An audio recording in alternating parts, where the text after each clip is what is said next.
on this Friday night. It's not about me, it's about the kids. Susan Ormiston is with the Caravan in Mexico, where a punishing journey splits the group apart.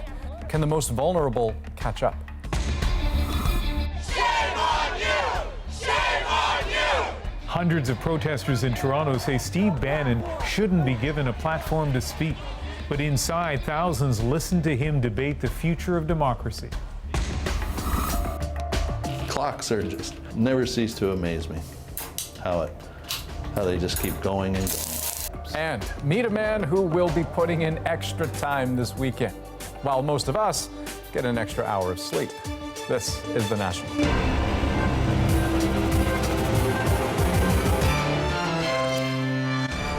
This is the last desperate push. Republicans and Democrats are both bringing out their biggest guns to get Americans out to vote in Tuesday's midterms.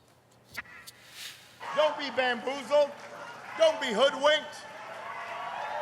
While you're distracted with all this stuff they're making up, they're also robbing you blind. We will stop catch and release, end visa lottery, end chain migration, and we will keep the criminals, drug dealers, and terrorists the hell out of our country. Donald Trump is blitzing potentially vulnerable states, holding at least 9 rallies the final 4 days. And he's been hammering a favorite theme of his, vilifying a caravan of migrants, painting them as hardened criminals, a crisis in the making, but offering no proof. In reality, many are poor families, desperate to escape gang violence in places like Honduras. After days of walking, they are exhausted, sick, and sleep-deprived, but still determined. And some are speeding up. They're trying to escape Mexico's southernmost states in case their welcome wears out. Susan Ormiston is with the Caravan in southern Mexico. The Caravan is rolling faster today, more on wheels than walking. Aided by the spirit of strangers. Like Manolo Benitez, she brought clothes and food and her son and grandson to help the migrants. She knows what it's like to be poor. Sentimos que lo que ellos sufren, también nosotros lo sufrimos. What they suffer, we feel too, she says. Dejar morir a las personas.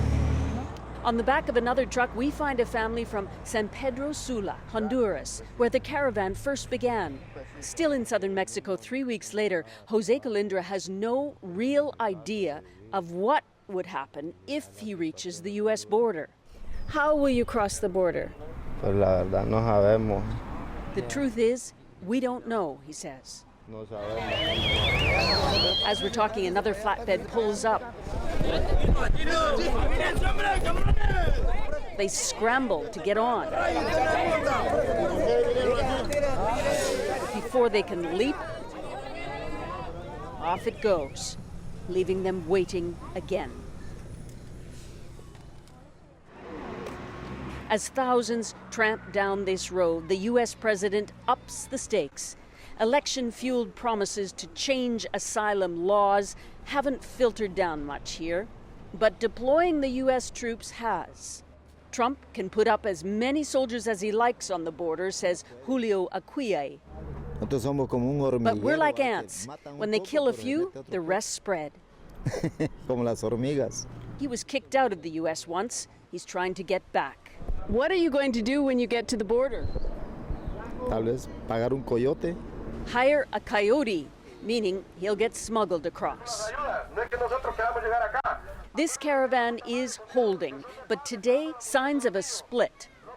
After a rotten night in a flooded camp, a couple thousand in a fast group has gone on ahead.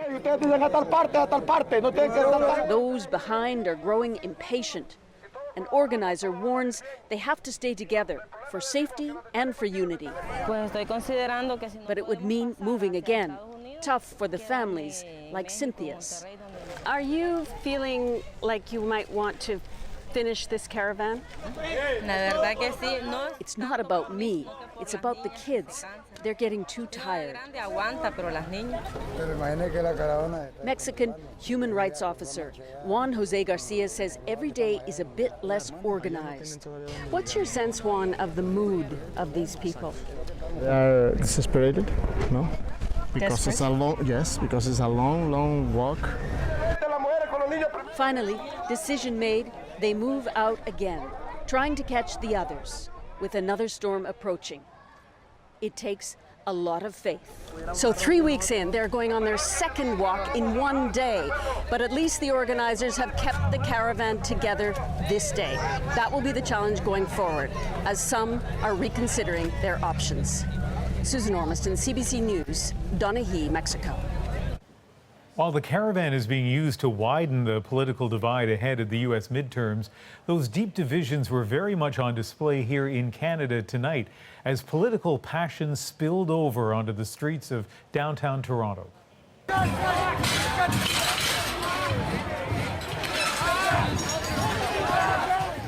Police were there as a crowd demonstrated outside Roy Thomson Hall.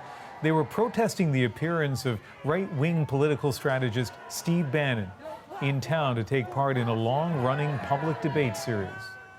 Tonight's installment of the Monk Debates was a clash between two vastly different thinkers on the right. One, an establishment Republican, the other, an aggressive insurgent who many consider politically dangerous.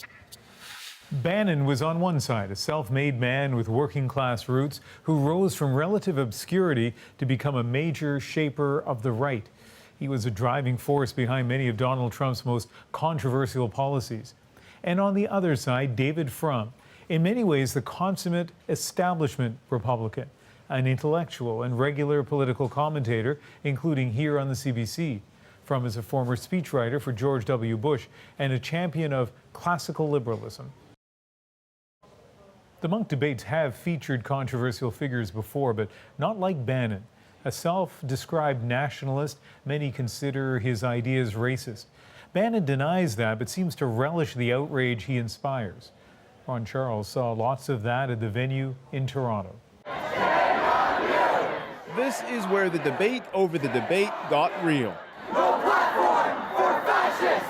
Hundreds of protesters from 40 different groups confronted the ticket holders to the debate between Steve Bannon and David Frum. Police stood between them. The protesters call both men right-wing ideologues and say Bannon doesn't deserve freedom of speech. There's a difference between free speech and hate speech. That's the difference. Steve Bannon is an ultra-right, soft on the Ku Klux Klan kind of racist. He wants to expunge freedom of speech. He wants to, incinerate people who disagree with his, he wants to target populations. People of color, Jews, Muslims, Arabs. The protesters took a moment to remember victims of last week's Pittsburgh synagogue shooting. Organizers say there's a link between Bannon's ideas and that tragedy. When people like this are given platforms, it has a death count. And that's the message that we're trying to get out to people today. But many people who bought tickets to the sold-out event say it's important to air Bannon's views. I don't necessarily support him in any way, but if you make people afraid to express their views, then they'll hold those views perennially. They'll keep there's no way to debate them and change their minds. Several of the ticket holders said they can appreciate the protesters' desire to ban Bannon, but felt a need to hear him. This is a perfect opportunity to come out and sort of hear different opinions. As Canadians, that's part of who we are, and that's part of what we do, is that we give everyone the opportunity to sort of talk and debate. I understand their perspectives, but at the same time, I'm really interested in hearing what he has to say because I want to know what we should be fighting against. We've got medics over here, you come with me. Some protesters said police pepper sprayed them. Officers made a few arrests, but otherwise the protest against the debate was loud but peaceful. Ron Charles, CBC News, Toronto. Those who were inside tonight heard this motion debated. Be it resolved that the future of Western politics is populist, not liberal. Arguing for Bannon, the renegade populist. Arguing against Frum, the Washington insider. There are restrictions on how much we're allowed to show you, but here's a taste.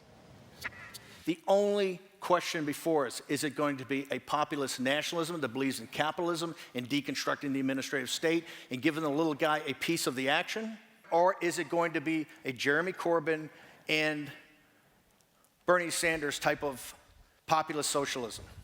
It is absolutely true that liberal democracy is in trouble now because of the failures that have happened in the past, because of the financial crisis, and because of lost wars or unsuccessful wars. And it was true that liberal democracy in the 1930s got into trouble because of mistakes that were made.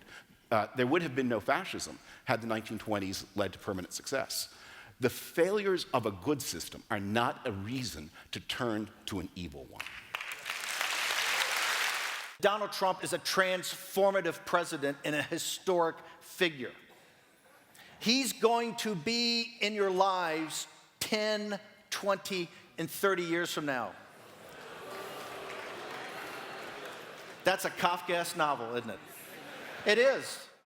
It was quite a night. Okay, let's turn to a recent Canadian development that seems well beyond debate. Barely 2 weeks in, Canadians have largely accepted, if not embraced, the sale of recreational pot. But demand is putting great pressure on supply. And one cost of that is already being felt by people who use cannabis for medical reasons. Diane Buckner talked to someone who knows it firsthand. Dan Goulet has lots of cannabis. He works for a cannabis company. But his company doesn't make the CBD oil he needs to manage health problems related to a concussion. With this, I do get immediate relief, but it only lasts about an hour and a half to 2 hours at most, and then I have to medicate again. Whereas with oils, I could take a dropper and I'm good for 6 to 8 hours. He searches every day with no luck. Yeah, no CBD oil from the Aurora store or from the Ontario Cannabis store. I get emails every day and from across the country, frankly. James O'Hara runs a group that advocates for medical marijuana patients. He says many Canadians are having trouble filling their prescriptions. Patients are saying, look, if I can't get my supply and haven't been able to, my seizures have become worse, my conditions become worse. I've had to go to my doctor. I've had to resort to opioids. He wonders why there are no rules about giving priority to patients. And unfortunately, there's no regulations in place to actually guarantee supply for the medical market. In an email, a spokesman says Health Canada remains confident that there is sufficient supply of cannabis overall to meet demand now and into the future. The industry, however, acknowledges there's problems. It says medical patients remain a priority, but that this brand new sector is experiencing significant growing pains. We've had new packaging and logistical rules applied to us. We've had the demands of the adult consumer use marketplace. And like any new industry, we've had the issues of scaling up and ensuring we have the staff to meet the need. Cannabis companies say they're working 24/7 to get product out the door. But Dan Goulet thinks he could be waiting for weeks. It's something I'm just waiting out and hoping for the best. He'll be struggling to manage his health issues until then. Diane Buckner, CBC News, Kitchener, Ontario.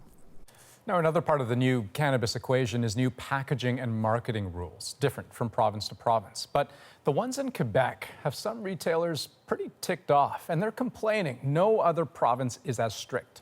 Jayla Bernstein explains. This downtown Montreal head shop has a few empty shelves because roughly 1/5 of its pot-related paraphernalia is now forbidden. Quebec's Cannabis Act bans businesses from selling anything with images or wording associated with cannabis. No more cannabis leaf on any t-shirts. So as you can see, like most of my... It's so empty, yeah. That space. We used to have about over 30 SKUs. We're down to like, honestly, not even half of it. Board games, jars. Anything that has a pot leaf. Even coloring books. It doesn't matter how subtle the reference is, even the word bud could cost a business thousands of dollars in fines. I joke that Bob Marley, for example, was a reference to cannabis. But oddly enough, it is quite ambiguous. For example, one inspector will say that the word blunt is a reference to cannabis, and another will say that 420 is a reference to cannabis, but they both don't agree. Entrepreneurs who sell across Canada say it's tough to navigate the patchwork of laws. Well, that's been the difficulty, is that not knowing exactly what is considered an issue for Quebec and what's against their policy has been the most difficult challenge. I find that the rules in place here are a little bit more prominent, a little bit more strict, and so we decided to play it a little bit on the safe side, pick some more of our toned down pieces. Even this craft brewery is in trouble for the labels on its cannabis-flavored beer, which won't actually make you high. Pot, it means like cannabis without cannabis, it's illegal. Mothangi Mo plans to battle it out in court. In the meantime, he's creating new labels to remove all references to cannabis, but says he could still lose as much as $100,000. So it's legal, like, to come in my bar rolling a joint and prepare yourself to smoke on the street, and I'm not able to tell you, like, okay, just to let you know, I have a beer of the flavor of cannabis. The province declined to speak with us about the rule, but they may have to address it in court. Christopher Manilo's chain, Prohibition, is working on a legal challenge. And while his company is big enough to absorb the losses, he says smaller businesses could go bankrupt if the province refuses to mellow out. Jayla Bernstein, CBC News, Montreal. Let's look at some of the other stories we're following tonight on The National, including more political uncertainty for New Brunswick as the government is defeated. I will go see the Lieutenant Governor at her earliest convenience to inform her that I will be resigning as Premier. Brian Gallant and the Liberals had hoped to form a minority government with the help of the Greens and a relatively new party, the People's Alliance. Today, MLAs voted no confidence 25-23. The Progressive Conservative leader, Blaine Higgs, will now be given a chance to form a government. What exactly would look like justice to you right now? Terry Lynn back in her cell. Little cell where she belongs. Max security. As the father of murdered schoolgirl Tori Stafford, he led a rally in Ottawa calling for tougher prison conditions for convicted killers. Tori was just 8 years old when she was kidnapped, sexually assaulted, and murdered in 2009. One of her killers, Terry Lynn McClintock, is serving a life sentence but was transferred to a medium security Indigenous healing lodge. Protesters say she should be back behind bars. The public safety minister says he's now reviewing a report on the issue. And still ahead tonight on The National, we'll introduce you to the Toronto Clockmaster, who's been responsible for turning clocks back and forth for 35 years. Plus, the grassroots movement growing in a community in Halifax, how black men in the 902 area code are working hard to make sure the young men in their neighborhoods make the most of their opportunities. And celebrities out in full force trying to encourage their fans to vote. But can even the brightest star power in the U.S. get young people to the polls? Young people are just sort of jaded and cynical in a sort of unnatural way nowadays because we have so much just tremendous access to information.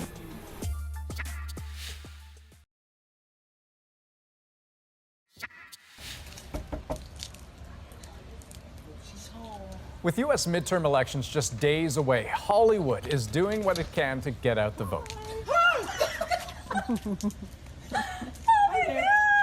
Oprah knocked on at least one door yesterday in Georgia. So did Will Ferrell just a few days before. And Alicia Keys, America Ferrera, and Liza Koshy recently posted this video of their so-called vote trip through Texas. It's a job review, and we're not showing up for the job review. We are the employer. Ah! You gotta say it like that. A lot of these celebrity endorsements are geared towards younger people. And if you just look at their sheer numbers, millennials have about as much power at the polls as boomers, except they're far less likely to actually show up on voting day. So Zuleka Nathu looks at whether celebrities can change that. This is how one American group is chasing the coveted millennial vote. The midterms are coming out through the 6th of November. Headcount is an organization that partners with musicians to help register voters. Volunteers are at concerts across the country.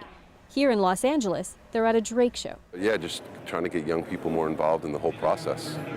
In the 2016 presidential election, 46% of those aged 18 to 29 reported voting, the lowest turnout of any demographic. At Politicon, a recent bipartisan gathering geared toward millennials, we wanted to find out why. Young people are just sort of jaded and cynical in a sort of unnatural way nowadays because we have so much just tremendous access to information. I really feel like it's a little bit of laziness and indifference. That's what I'm going to stick with.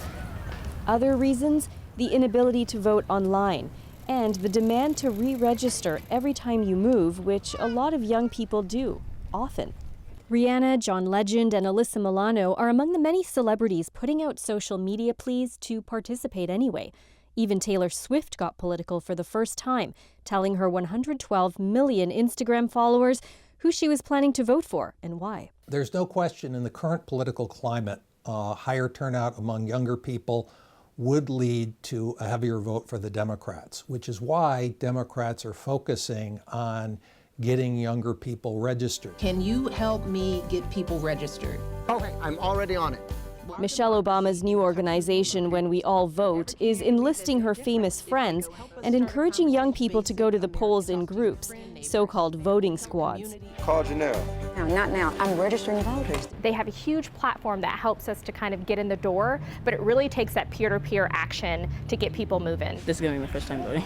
These college students say they're getting the message. I do see a lot of retweets on Twitter from celebrities. Does it make a difference to you? I feel like a lot of people are like, oh yeah, retweet, and they're like, oh yeah, everyone go out and vote. So maybe it does, in a sense, like in general, make a difference. When I see more like personalized stories by these celebrities and like their reasoning behind voting and like their stories, I think it influences me more. I really want everyone turning 18 to register to vote this year. Everyone should vote, because if you don't vote, then you don't have a voice. The voters are coming.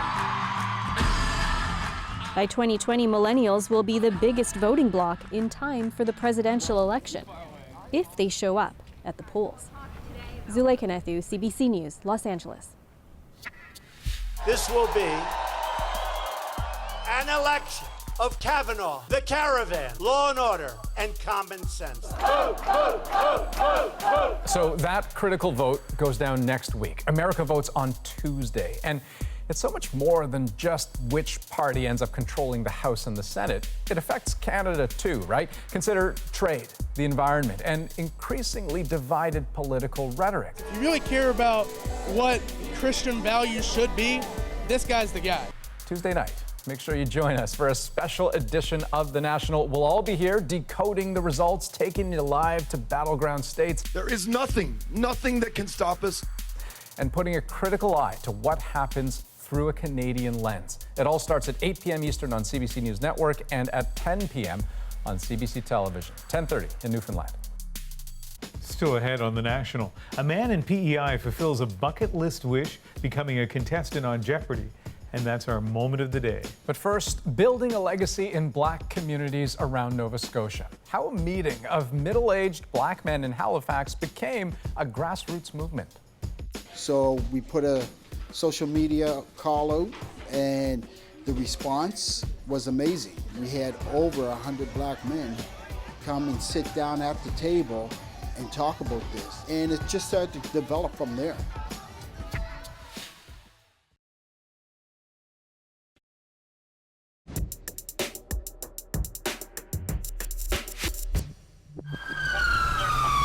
More than 340 shootings were recorded in Toronto this year alone, leading to a summer filled with headlines. But other cities have had their own crises. When people die needlessly, it's a sad thing. In 2016, Halifax had a string of shootings. It led to calls for action on gun violence in that city and opened up a dialogue between generations. We tell them, like, it's not the same as your guys' generation. Like, there's certain things we have to do and literally, like, to protect ourselves. It's not the same as there is to, like, fight and everything's cool. If you fight now, like, that person is going to do whatever they can to do whatever they have to do to you. What hurts you hurts me. And for me to be able to look at a Black man that looks like me and has the same struggles as me and pull that trigger, you know, you gotta ask yourself, am I really trying to commit suicide here? I come from a generation where, you know, we never thought of that, right? But today, for these young men, that's their reality. You know, I will always fight that till the day I die. That is Marcus James and his 20-year-old son, Trayvon Clayton. The son has been helping the father understand the root of such violence among today's millennials and those even younger. James is a founder of a grassroots movement for Black men in Nova Scotia, by Black men in Nova Scotia. It's something those in the 902 area code say is unique. And tonight, we're going in depth with 902 ManUp. We're gonna have a little competition here for the youngins. It's who can do the best nay-nay? Come on, let's get it. Don't matter where you are. I want to see everybody do the nay-nay. Let's get it. Hey.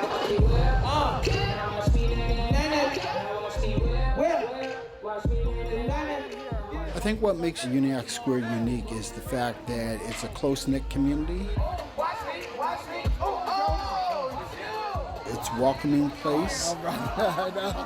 It's home to a lot of people. It's just a very special place. But there are issues, right, that needs to be addressed. Man's world is really about no guidance, only alliance, was more young boys like me lost. Paying the cost of live by the gun, die by the bullet. No role model, just a friend that said pull it. So when I squeezed that trigger, all I could picture was a single mother trying her best. People constantly telling me to stick on my chest. Running up and down that block, punching the clock, because money was the way out. We're more alike than you know, there's similarity in our traits. Man up, because we're tired of seeing men down. My name is Marcus James, and I'm co-founder and president of 902 ManUp. 902 ManUp is men being men. Men coming back, wanting to give back to their community, doing what they can, right? You know, no matter how big that looks or how small that is, it's them giving back and just showing the compassion and giving back what was once given to them. Right? How you guys doing? What's up, though? What's going on? How you guys doing? How are you? Right. I've been working in the community, 27 years. I lived in the community for, God, I can't even remember. Right? My kids are from this community. It's home. Right. Man up! There you go, see? Everybody knows him, that's for sure. We all try to support each other and you know, because it's all the same cause. What motivates me is the fact that I got tired of attending young men's funerals. You know, that was very painful, and talking about it and seeing people hurt, I think just challenged me to say, okay, what can I do? So we put a social media call out, and the response was amazing. We had over 100 black men come and sit down at the table and talk about this. And it just started to develop from there.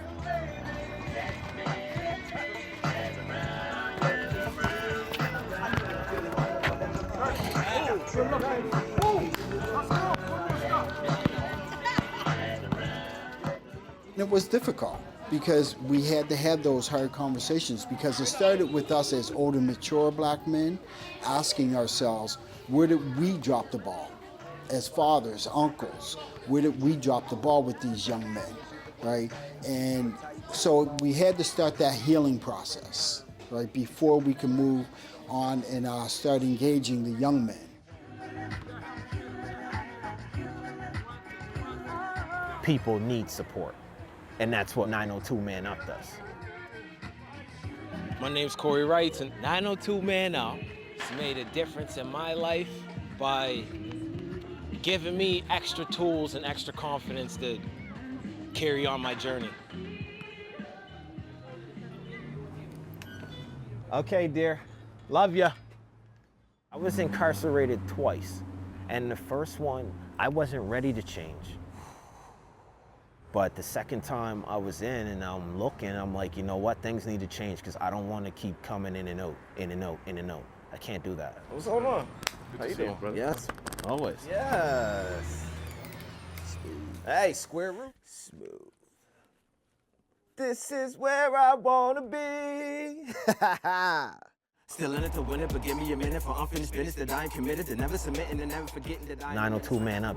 They speak to everybody individually. There's not a certain criteria that you have to fit. All of the mission is it. I'm mixing and whipping these lyrics. This is like, you come in, you engage, they attack issues that you have. Okay, you having problems here, here, here. Let's address them, let's fix them. You have to be wanting and willing to change.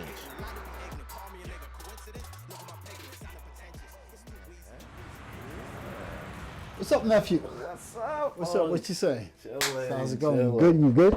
Blast. All right, all right. How you doing? Not too bad, Ma. You have a chance to see this? That's the new brochure, right? New. Okay. Right, just information on the group and everything, right? Yeah, nice photo of you when you were doing the presentation too. Yeah. This is what's up. Yeah. So that's what we're going to be handing out, right, to the public when it comes to doing information sessions, right? That's what they'll receive. My relationship with this young man is undescribable. It really is, right? Because to be honest with you, I thought I lost him at one point in time. He knows what I'm talking about. I thought I lost him, so I felt I failed as well, right? Because I'm extremely close to him, right? But to see him today, and it's a learning curve for me. 902 Man Up has helped both of us to evolve, right? And be able to, because one of the things that we have to do as black men is be able to express our feelings to each other, right? You know, it's easy to pull a trigger or something like that, but it's difficult to look at a brother and say, And have dialogue with him. And have dialogue and be able to look him in his eyes and say, I love you, right? That's difficult for us, right? 902 Man Up has allowed us to be able to do that. It means a lot. Thank you. Right? Thank you. You know? Thank you. Love you. You know that, man. You know that, right? Right. No, it should, man. I know it's going to be a good time, right? Yeah. So, you know, it's going to be fun. But we gotta go over. Stuff from the vinyl. No, I got that. You gotta go to Joyce. You know, I don't think it's so much issues that we're identifying as issues that never been addressed, right? You know, and that's what we're doing, right? Whether that's justice, education, health, mental health, lack of employment, you know, opportunities. We're looking at all those, right? And some cases, we're able. What's going on now? Right. In some cases, we're able to address it. In other cases, it's about finding those resources and making them available to the community, in the community, by community. And that's it right there. John, that's a good move, man. You gonna get your GED? Yeah, I'm gonna Go try on. it, bro. No, you ain't gonna try, bro. You're gonna succeed. Yeah, I hope so. No, you will. All it takes is, man, you just gotta put the time in, bro. well, Showing up every day. You know what I'm saying? That's 3/4 of One of the things at 902 Man Up, what we do so well, and this is what makes our group so successful, is that we don't rely on government resources. We understand, we recognize the need, and we address it. It's community supporting community. I got it, Yep. but I just can't put it together. Remember what you and I talked about? Yeah. One day at a time, one Yeah, step I at a can't. time, I right? can't wait Don't one rush day. it. I Don't got rush it. to. Right? Just know what you do, man. You have a good day. Love you, Papa. Love you, man. You have a Love good you. day. Yeah.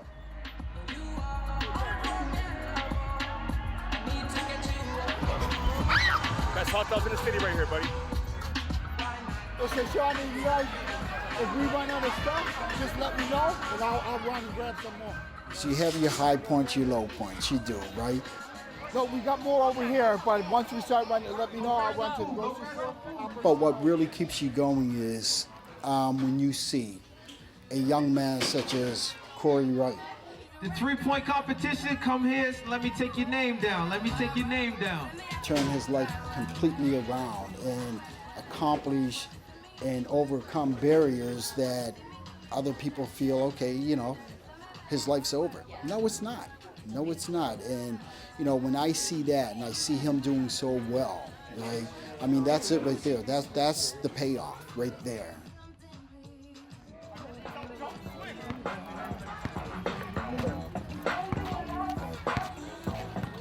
It's seeing him get to that next level and then him turn around, give back to his community and provide those same type of supports to younger men and women coming up behind him. When you have a collective saying things to you, it just hits harder. It just like, okay. And then when you look at them and you know them and it's coming from a genuine place. Community, 902 Man Up. It's like, oh, we're all for the same struggle. We're all for the same goals. We're all, you know what? We're a team here. Let's get it. Let's get it. Peace. Yeah. Hey, Sean. I would love to hear more about that group and others like it. 902 Man Up. Okay, still ahead on the National. For most of us, the clocks go back an hour this weekend. But ever wonder who changes the clocks in the towers around the city? We'll introduce you to Toronto's clockmaster. This mechanism has a heartbeat. And if there's anything different or an off beat or no tick, something, I'll pick up on that. Sunday night on The National. The last remaining statue of Sir John A. is in Regina. We take you there and dive into the debate about how to remember Canada's past. John A., I wanted to confront you. I wanted to talk about Indian residential schools. Why would citizens decide to put John A. Macdonald statue here in the place where Riel was hung? That shocks me. It's a provocation. He is the father of Confederation, and I'm not sure where we would be if it hadn't been for him. I think if this statue came down and then you start to just erode the legacy and the heritage of the country. If we can't deal with a statue in a park, I'm not really seeing reconciliation in the near future.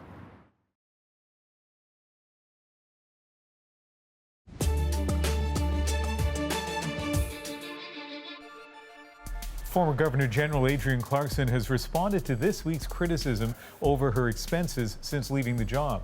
In a piece in the Globe and Mail, she says she does many public events with, quote, 182 commitments last year. Earlier this week, it was revealed Clarkson had billed more than $100,000 to the government 9 times in the 12 years since she left the post. She hasn't said what she spent the money on. This contract was fair when it was entered into. Continue to produce benefits for both parties that are fair. The Churchill Falls Corporation has lost its decades-long fight to reopen a controversial energy deal with Hydro-Quebec. The contract was signed back in 1969, and since then, Quebec has seen a nearly $28 billion profit, while Newfoundland and Labrador has collected just $2 billion. The corporation wanted to force a reopening of the contract because the energy market has changed dramatically.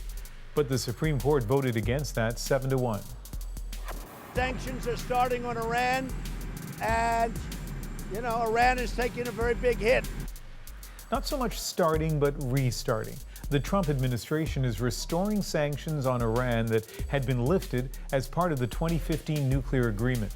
The sanctions will cover the country's shipping, financial, and energy sectors. Trump tweeted this Game of Thrones-inspired photo to announce they'll start on Monday.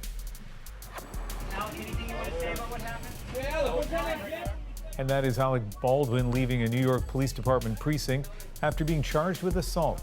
It's alleged he punched a man during an argument over a parking spot, injuring the man's jaw. Baldwin was charged with misdemeanor assault and harassment and then released. Okay, it's a good time to remind most of you in Canada to set your clocks back an hour before you go to bed tomorrow night.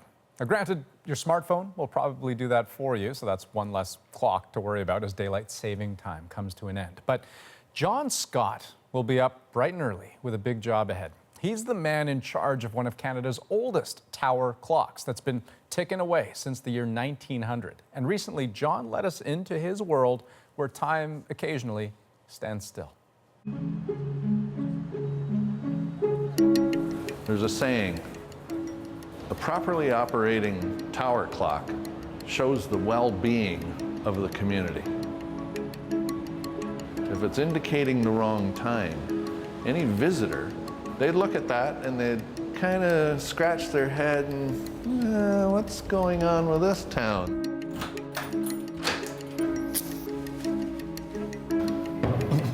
From ground level, there's about 369 steps. I've put my request in for an elevator to be replaced. I'm still waiting for a reply. When I first come up into the clock room, I'm using all my senses. This mechanism has a heartbeat, and if there's anything different or an off beat or no tick, something, I'll pick up on that. And of course, when the bells strike, the quarter chime and the hour strike, I'm also listening for that.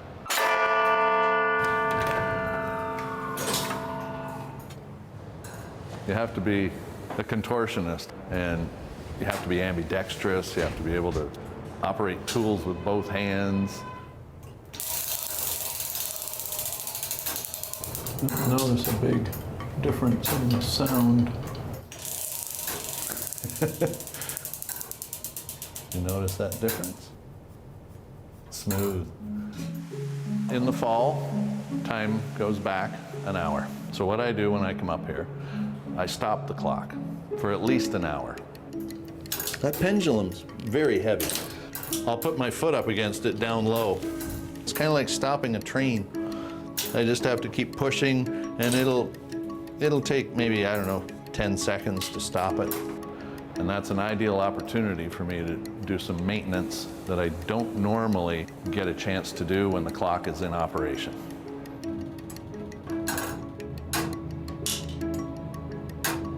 It's a work of art. And to imagine that they were able to put this together has me baffled even with today's technology. I've always enjoyed, ever since I took over this contract, I've enjoyed every minute in this tower. It's Newton's law, it's energy. And it's, yes, some of it's going to move the hands, but I think there's a little bit of excess energy, and I feel like I'm absorbing that. I come out of a tower and I feel a little bit invigorated and a little lighter in my step. I'm not tired or sluggish. Clocks are just, never cease to amaze me, how they just keep going and going.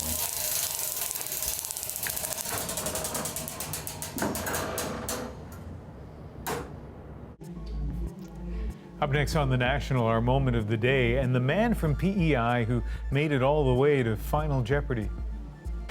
Jonathan Greenan is from Canada, from the pretty province of Prince Edward Island. Yes. I've been a fan of Jeopardy since I was a kid. I can remember watching the show 30 plus years ago, sitting on my grandparents' floor. It's been the experience of a lifetime. But in case you missed it, hiya, handsome. This dazzling mandarin duck has mysteriously appeared in New York City's Central Park, and it's a long way from home. You usually find these things in Asia, not in the middle of Manhattan. This is so cool. Look at how beautiful it is. Nobody seems quite sure where he came from. He's not a zoo animal, and it's against the law to own a pet duck in that city, which, well, maybe just adds to his allure. Never in my life did I think I would ever see one in Central Park. It doesn't look real. It looks like somebody painted a rubber ducky. A lot of attention just for one duck, and he does seem to be on his own, already dubbed New York's most eligible bachelor.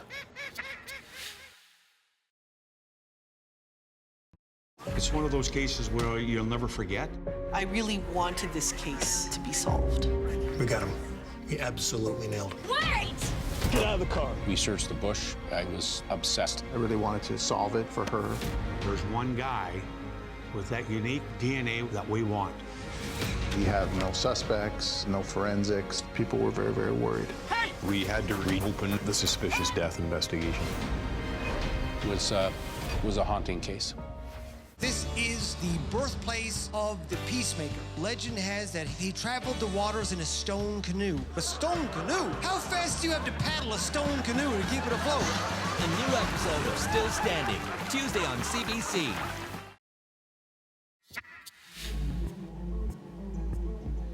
Hand on the buzzer now. We'll take popular game shows for $200, please, Alex. Of course, the question is, what is Jeopardy? Appearing as a contestant on tonight's episode was a dream come true for Jonathan Greenan of Prince Edward Island. And that is our moment of the day. $27,201 for the young man. I've been a fan of Jeopardy since I was a kid. I can remember watching the show 30 plus years ago when they started having online contestant search application opportunities. I've been applying through those for probably about 10 years.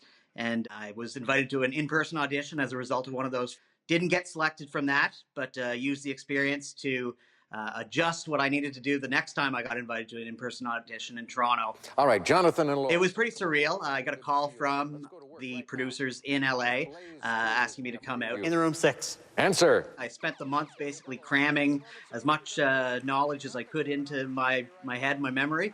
I'll just do 1,200, Alex. Everyone's been so supportive here on PEI. It's a big deal for a local person to be on a show like Jeopardy. Enjoy the weekend. It's something that I'll always remember, and it's something I'm incredibly thankful for having had the opportunity to be a part of the Jeopardy family. So I think, Andrew, around the time he was watching Jeopardy, he said about 30 years ago on the island, I was watching it in Halifax. I was in university, obviously a lot older than he is, and was hooked on Jeopardy. I watched it every night for a few years, and then kind of, life got in the way. What about you? Yeah. No, I mean, I would say I was an on and off again fan. I just kind of watch it whenever it was on. But I was always really impressed by people who were good at the game, because I was always impressed when I got 1 or 2 or 3 right over the course of a show. So people who can win it outright, that's pretty incredible. And I've heard people who are on it say the toughest thing, which you can't replicate at home, is having to buzz in first. So even if you know the answer, you got to be able to hit that buzzer really quickly. Can we reveal what Katie said to us, our producer, during the break? She has a favorite Jeopardy category. Was it ancient history? Yeah, I think that's what she said. My favorite category was just like words that start with G. Like it has to be that simple, and any letter really, but those were the easiest, the most accessible categories. All right, well, I need to do some homework and come up with a favorite category, but I've learned something about both you and Katie. That is The National for Friday, November the 2nd. Good night. Good night.